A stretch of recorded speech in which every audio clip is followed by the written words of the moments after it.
যিখন ছাৰ শিক্ষা নীতি ছাৰ 2020 সেইখনৰ সন্দৰ্ভত ছাৰ আপোনাৰ ছাৰ দৃষ্টিভংগী অলপ ছাৰ ক'ব নেকি? মানুহ গঢ়াতকৈ আমি যেন পুতলা গঢ়াত বেছি গুৰুত্ব দিছোঁ। হয়, আমি মানুহ গঢ়িবৰ কাৰণে যিখিনি বস্তু দিব লাগে সেইখিনিতকৈ আমি এতিয়া কোম্পানীৰ কাম কৰিব পৰা মানুহ সৃষ্টি কৰিবলৈ যত্ন কৰিছোঁ। শৈশৱত কমেও 15-16 বছৰলৈকে সৈতে ল'ৰা ছোৱালীক মাতৃভাষাৰ যোগেদি যদি বিষয় নিশিকায় তেতিয়াহ'লে সেই ল'ৰা ছোৱালীয়ে সেই নকল কৰিব পাৰিব, আনক দেখি পেলাই কাম কৰি যাব পাৰিব।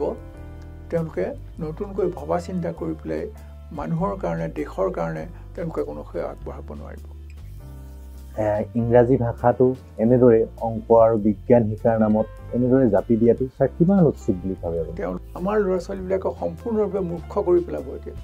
হয়, সিহঁতে ইংৰাজীৰে কি বিজ্ঞান আৰু হেৰি শিকিব? হয়, মাতৃভাষাৰ মাধ্যমেৰে তাৰ যদি মূল বস্তুটো বুজি নাপায় সি কেনেকৈ ইংৰাজীৰে শিকিব? কিন্তু অসমীয়াটো লিংগুৱা ফ্ৰেংকা হৈ থাকিবই লাগিব। হয়, অসমীয়াটো যদি লিংগুৱা ফ্ৰেংকা নহয়, হয়, ইংৰাজী হয়, হয়, বুজিছেনে? হয়, তেনেহ'লে সি কিমানৰ কাৰণে সহায়ক হৈ উঠিব। হয়, খুব কষ্ট কৰি নিজৰ আৰ্জনৰ সৈতে ল'ৰা ছোৱালী পঢ়ুৱালেও ইংৰাজী মাধ্যমেৰে পঢ়িলে তেওঁলোকৰ ভিতৰত কিন্তু সেই অসমীয়া যিটো প্ৰৱণতা সেইটো সদায় থাকিব। হয়, অসমীয়া ভাষাৰ প্ৰতি তেওঁলোকৰ যিটো মাকক আহি ভাত কি বুলি খুজিব, ইংৰাজীৰে খুজিব নে অসমীয়াৰে খুজিব? কাৰণটো যিসকলে মানে ক্ষমতালৈ গৈছে সেইসকলে ক্ষমতাৰ ৰাগীত নিজৰ প্ৰকৃত কৰ্তব্যটো পাহৰি গৈছে। মোৰ সন্দেহ হয় কেনেকৈ সফল হ'ব এই চৰকাৰৰ লগত, তেওঁলোকে কেনেকৈ যুঁজিব। গতিকে আৰু চৰকাৰে থকা চৰকাৰটোৱে ভাষাটোকে উঠাই দিব খুজিছে, মাতৃভাষাটোকে। তাৰপিছত অসমৰ কি স্বাৰ্থ ৰক্ষা কৰিব? আমি এজন হিমালয় সদৃশ ব্যক্তিৰ ওচৰত আছোঁ। তেখেতৰ এই ব্যক্তিত্বৰ ওচৰত আমি বিচৰণ কৰাৰ মাথো চেষ্টা কৰিছোঁ। তেখেতৰ পৰা কিছু কথা আমি জনাৰ চেষ্টা কৰিছোঁ। আমি আৰু কথা তেখেতৰ পৰা জানিম। তেখেতৰ পৰা জানিবলগীয়া বহুখিনি কথা আছে। এইবাৰ মই ছাৰক আন এটা কথা সুধিব বিচাৰিছোঁ, শৈক্ষিক দিশৰ লগত জড়িত। ছাৰ, নতুন যিখন ছাৰ শিক্ষা নীতি ছাৰ 2020 সেইখনৰ সন্দৰ্ভত ছাৰ আপোনাৰ ছাৰ দৃষ্টিভংগী অলপ ছাৰ ক'ব নেকি?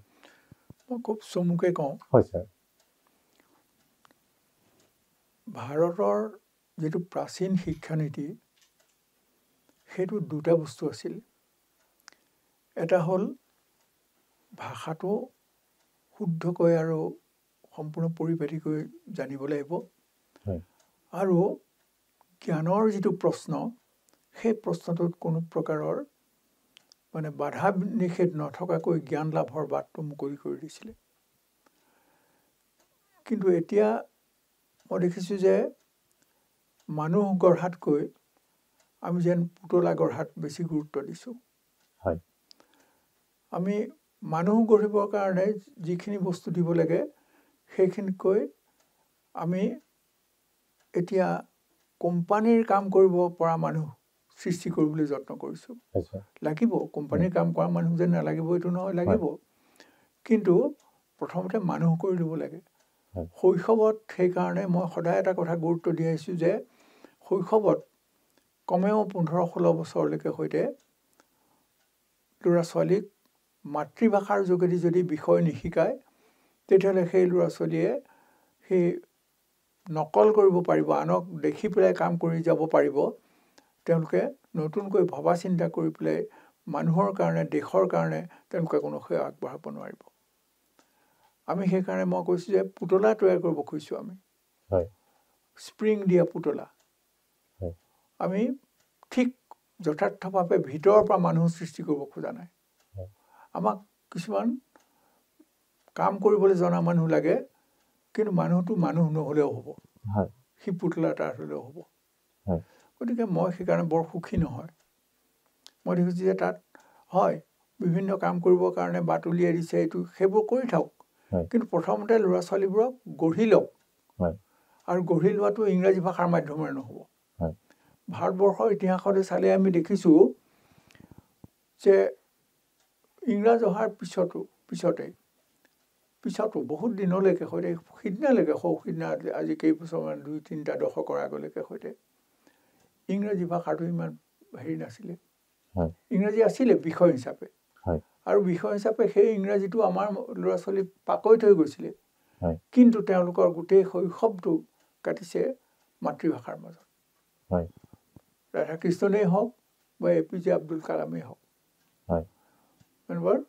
তেওঁলোকে সংস্কৃতিও জানিছিলে আৰু তেওঁলোকে ভাষাও জানিছিলে, নিজৰ মাতৃভাষাও জানিছিলে ভালকৈ, আৰু তেওঁলোকে গোটেই বস্তুবোৰ সঠিকভাৱে বুজিব পাৰিছিলে সেইকাৰণে মাতৃভাষাৰ মাজেৰে।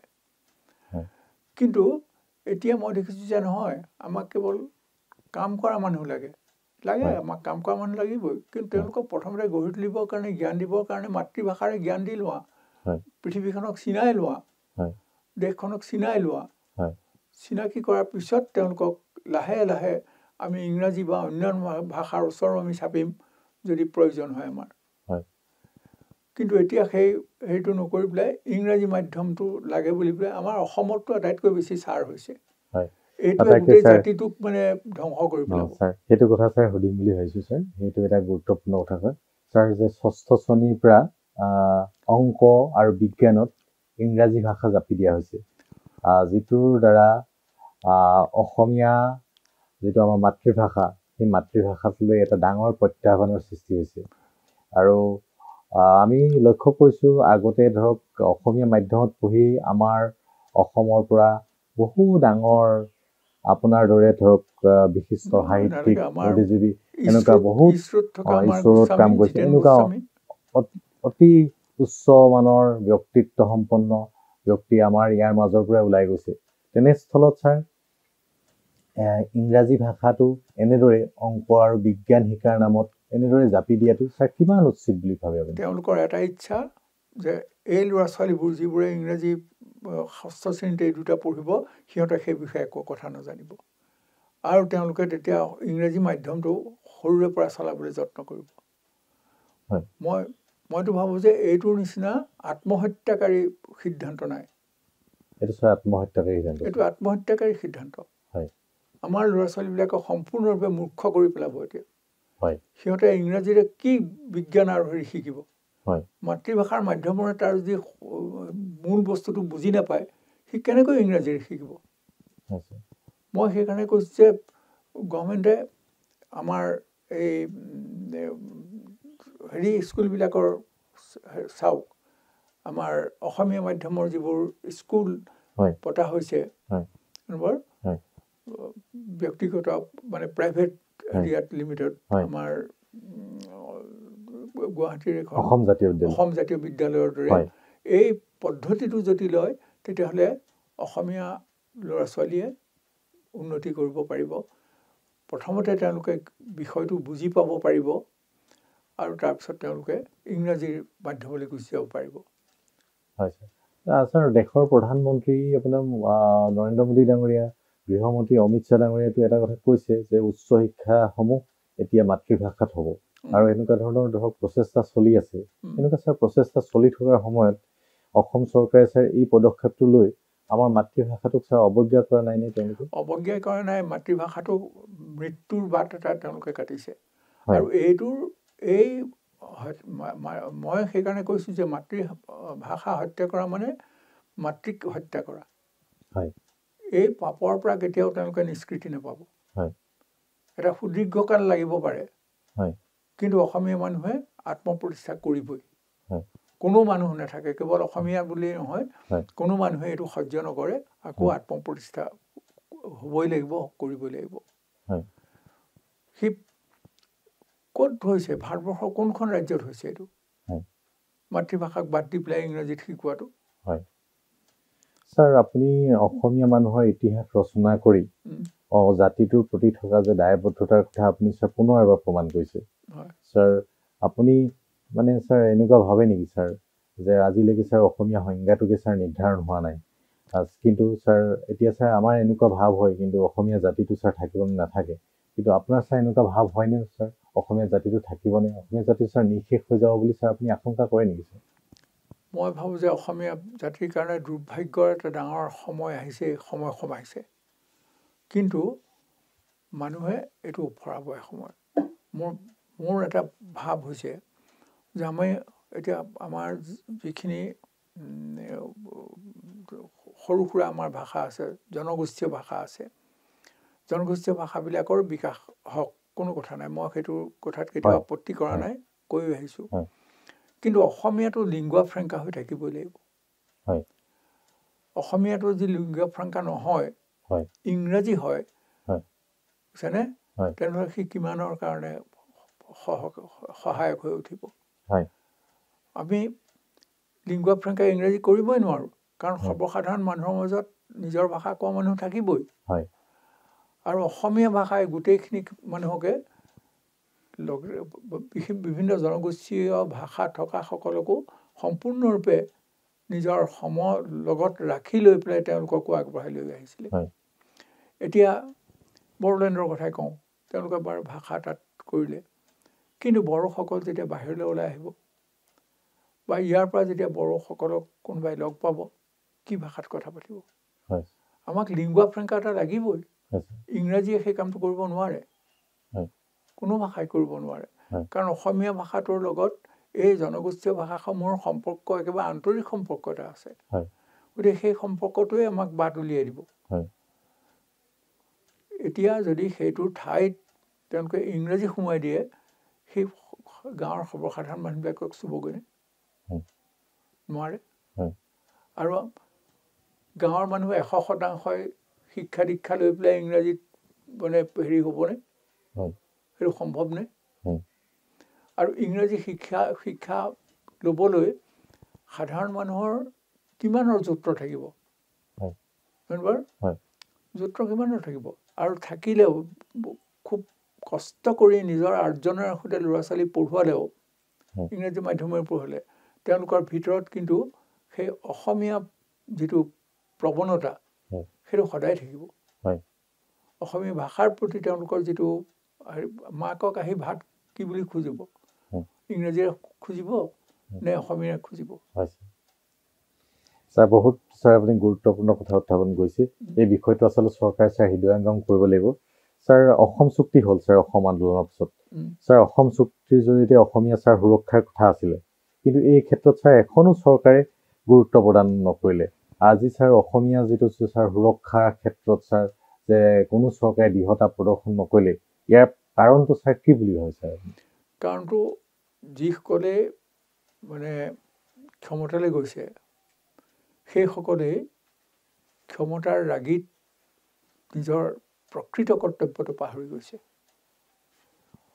আৰু তেওঁলোকে সেইকাৰণে বহু সময়ত দেখা গৈছে যে নিজৰ দায়িত্ব পাহৰি গৈ তেওঁলোক অন্যান্যভাৱে ৰাজনৈতিক কামবিলাকত লাগিছে, নিজৰ স্বাৰ্থটো তাৰ লগত জড়িত হৈ আছিলে। আমাৰ মানে ছাৰ যিসকল ৰাজনৈতিক প্ৰতিনিধি সেইসকলে ছাৰ মানে আচলতে নিজৰ দায়িত্বটো পাহৰি ব্যক্তিগত স্বাৰ্থক তেওঁলোকে প্ৰাধান্য দিলে। আৰু কোন মানে মুখ্যমন্ত্ৰী হ'ব সেইটোৱে যেন এটা ডাঙৰ সমস্যা। সেইটোৱে ছাৰ তেওঁলোকৰ প্ৰধান মানে প্ৰধান কৰ্তব্য তেনেকুৱা এটা হৈছে ছাৰ। তেনেকুৱা এটা সেইটো কেতিয়াও নহয় ছাৰ। আৰু ছাৰ অসমৰ মানে অসমীয়া মানুহখিনিৰ অস্তিত্বৰ সুৰক্ষাৰ কথা কৈ, অসমৰ স্বাধীনতাৰ কথা কৈ একাংশ লোকে ছাৰ অস্ত্ৰ লৈছিলে। তাৰে ছাৰ একাংশ লোক ওলাই আহি আলোচনাপন্থী নাম দি তেওঁলোকে আলোচনা কৰিলে। কেন্দ্ৰৰ সৈতে ছাৰ শেহতীয়াকৈ তেওঁলোকৰ এখন চুক্তিও হ'ল। সেই ছাৰ চুক্তিখনৰ জৰিয়তে অসমীয়া জাতিটো ছাৰ কিবা লাভৱান হ'ব বুলি ছাৰ আপুনি ভাবেনে? কোনো প্ৰকাৰে লাভৱান নহয়। মানে বাহিৰত থকা সকলে যিদৰে একো লাভৱান কৰিব পৰা নাই, ইয়াত ওলাই অহা সকলে তেওঁলোকে এইটো মানে আত্মৰক্ষা কৰাৰ দৰে হ'ল। আৰু দুয়োটা ফালৰ পৰাই, চৰকাৰৰ ফালৰ পৰাও তেওঁলোকে আত্মৰক্ষা কৰিলে, আৰু মূল যিটো তেওঁলোকৰ সন্থা আছিলে সেইটোৰ পৰাও যেন তেওঁলোকে আত্মৰক্ষা কৰিলে। এইখনক লৈ ছাৰ এইখন চুক্তিক লৈ আমি সুখী হ'ব পৰা কোনো চুক্তিত কোনো বিশেষ একো কথা নাই। আৰু বৰং এতিয়া আৰু তেওঁলোকৰ কাৰণেও বিপদ হ'ব। মই ভাবোঁ যে সেই চুক্তিখনটো আজি নে কালি কোনোবা এখন কাগজত এটা সৰু নিউজ এটা ওলাইছে কিবা মই দেখিছোঁ যে হয় তেওঁলোককতো হেৰি কৰা নাই এতিয়ালৈকে মানে গোটেই যিবোৰ কেছ আছিলে সেইবোৰ উঠালে জানো মই নাজানো নাই উঠোৱা বোধকৰো গতিকে তেওঁলোকক যেন বান্ধি থৈ দিয়া আছে মোৰ এনেকুৱা ভাৱ হৈছে কৌশলেৰে সৈতে আৰু মানে হেৰি কৰিবলৈ গৈ যদি নিজৰ হেৰিয়াৰ কথা যিসকলে ভাবে দেশৰ কাম কৰিবলৈ গৈ যদি নিজৰ কথা ভাবে সি মানে আমাৰ মানুহৰ মাজত থাকি কৰাই হওক বা আঁতৰত গৈ পেলাই ক'বা হাবিত থাকি কৰাই হওক যি নিজৰ হেৰিয়াৰ কথা ভাবে স্বাৰ্থৰ কথা ভাবে তেনেকুৱা মানুহৰ পৰা কেতিয়াও দেশৰ উন্নতি নহ'ব তেওঁলোকৰ নিজৰ উন্নতি হ'ব পাৰে স্বাৰ্থৰ ৰক্ষাৰ বাবে যিসকলে কাম কৰে নিজৰ স্বাৰ্থীসকলৰ পৰা যে কেতিয়াও উন্নতি নহয় এই কথা ছাৰে স্পষ্টকৈ কৈছে ছাৰ আৰু এটা কথা এইটো তেওঁলোকৰ প্ৰসংগতে সুধিব লগা আছে ছাৰ এতিয়াও ছাৰ এটা গোটেই পৰেশ বৰুৱাৰ নেতৃত্বত আলফা স্বাধীন নাম দি তেওঁলোকে এতিয়াও সংগ্ৰাম অব্যাহত ৰাখিছে তেওঁলোকে এতিয়াও কয় যে আমাৰ স্বাধীনতাৰ মূল দাবী আৰু ছাৰ আপুনি ভাবেনে ছাৰ তেওঁলোকে ভৱিষ্যতৰ দিনত ছাৰ সফল হ'ব মোৰ সন্দেহ হয় কেনেকৈ সফল হ'ব এই চৰকাৰৰ লগত তেওঁলোকে কেনেকৈ যুঁজিব গতিকে আৰু চৰকাৰে থকা চৰকাৰটোৱে ভাষাটোকে উঠাই দিব খুজিছে মাতৃভাষাটোকে তাৰপিছত অসমৰ কি স্বাৰ্থ ৰক্ষা কৰিব হয় বৰ্তমান চৰকাৰখনৰ মূল নীতি হৈছে ছাৰ এক ৰাষ্ট্ৰ এক দেশ এক ৰাষ্ট্ৰ এক নীতি এই নীতি এক ৰাষ্ট্ৰ হৈ থাকিব কিন্তু ভাৰতবৰ্ষৰ প্ৰত্যেকখন ৰাজ্যই নিজৰ যিটো মাতৃভাষা নিজৰ সংস্কৃতি বুলিলে মানে খাদ্য সম্ভাৰৰ পৰা আৰম্ভ কৰি কাপোৰ কানি ঘৰ দুৱাৰ এইবোৰ চব পৰে আচাৰ ব্যৱহাৰ ৰীতি নীতি গোটেইবোৰ পৰে সেই গোটেইবোৰ লৈ জীয়াই থাকিও তেওঁলোক ভাৰতীয় হৈ আছিল আৰু এতিয়া তেওঁলোকক ভাৰতীয় হোৱাৰ পৰাও যেন বিতৰণ কৰা হ'ব হয় ভাৰতীয় হৈ থাকিব লাগিব নিজৰ স্বকীয়তাটো ৰক্ষা কৰি তেওঁলোকে যদি এনেকুৱা এটা নীতি প্ৰযোজ্য কৰে যে চবেই একেদৰে উঠা বহা কৰিব লাগিব একেটা ধৰ্ম ল'ব লাগিব একেদৰে চলিব লাগিব এনেকুৱা ভাৰতবৰ্ষত থান-বান হ'ব উত্তৰ ভাৰতবৰ্ষ এখন হৈ থাকিব আৰু বাকী ভাৰতবৰ্ষৰ ৰাজ্যবিলাক বেলেগ বেলেগ হৈ যাব এইটোৱে ভৱিষ্যতে সেইটোৱে হ'ব যদি এইটোৱে চলি থাকে তেনেকুৱা এখন ছাৰ ছবি দেখিছে আপুনি মই তেনেকুৱা এখন হ'ব নলগীয়া ছবিকে মোৰ দেখা যেন লাগিছে হয় ছাৰ বৰ মানে ভৱিষ্যতটো যেন আমাৰ যেন মানে এটা মানে অন্ধকাৰৰ দিশে গৈছে আপোনাৰ কথা বতৰাবিলাকত ছাৰ তেনেকুৱা এটা কথাই প্ৰতিফলিত কৰিছে এইটো অসমীয়া জাতীয় জীৱনৰ কাৰণে অসমীয়া জাতিৰ কাৰণে অত্যন্ত দুৰ্ভাগ্যজনক আৰু চিন্তনীয়